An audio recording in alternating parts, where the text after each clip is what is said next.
ఇక్కడెక్కడ మైనంపల్లి అవపడడం అమ్మో బట్టలిప్పి నడి రోడ్డు మీద నిలబెడతా కేటీఆర్పై మైనంపల్లి తీవ్ర వ్యాఖ్యలు.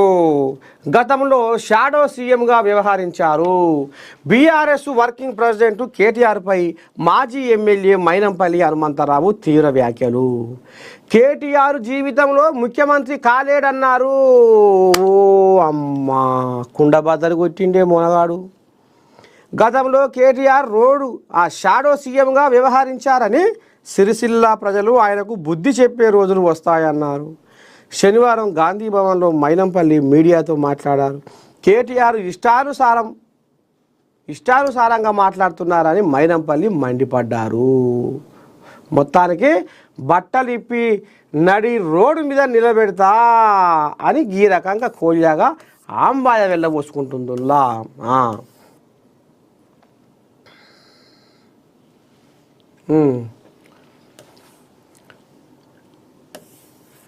ఇగోది నరవలేని నాలుక మాదిరి కేటీఆర్ అహంకారపూరిత మాటలున్నాయన్నారు. బీఆర్ఎస్ 10 ఏళ్ల అరాచక పాలనపై ఒక బుక్ రాసి గడప గడపకు పంచుతానని తెలిపారు. కేటీఆర్ జైలు ఊసలు లెక్క పెట్టడం ఖాయమని తెలిపారు. బీఆర్ఎస్ నాయకులు ఏపీ తెలంగాణ మధ్య చిచ్చు పెట్టాలని చూస్తున్నారని మండిపడ్డారు. అవసరమైతే దాడులు చేస్తాం, ఇంటింటికి ఉద్యోగం, దళిత సీఎం, దళితులకు భూములు ఇస్తామని మోసపూరిత హామీలు ఇచ్చారని, డబుల్ బెడ్రూమ్ అంటూ కాలయాపన చేశారని మండిపడ్డారు. సీఎం రేవంత్ పెద్ద మనసుతో డబుల్ బెడ్రూమ్ కట్టిన వాళ్ళ కోసం 9,000 కోట్లు నిధులు కేటాయించారని తెలిపారు. సోషల్ మీడియాను అడ్డం పెట్టుకొని విష ప్రచారం చేయడమే కేటీఆర్ పని అని మైనంపల్లి ఆరోపించారు. ఎక్కువ మాట్లాడితే బామర్దుల బట్టలిప్పి నడి రోడ్డు మీద నిలబెడతారని హెచ్చరించారు. కాంగ్రెస్ పార్టీ కార్యకర్తల కోసం దేనికైనా సిద్ధం, గుర్తుపెట్టుకోవాలన్నారు. కేటీఆర్, హరీష్ రావు అవసరమైతే మీ ఇళ్లపై దాడులు చేస్తామని తెలిపారు. వామ్మ ఏంది గందరగోళము, మొత్తమే ఇసుకపోయి బసల పండు పడినట్టే ఉందిగా.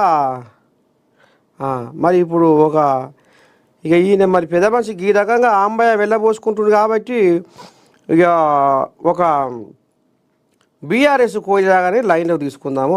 ఏమంటుంది ఏంది ఏం కథ అనేది. ఇప్పుడు ఎవరయ్యా అంటే సుమిత్ర ఆనంద్,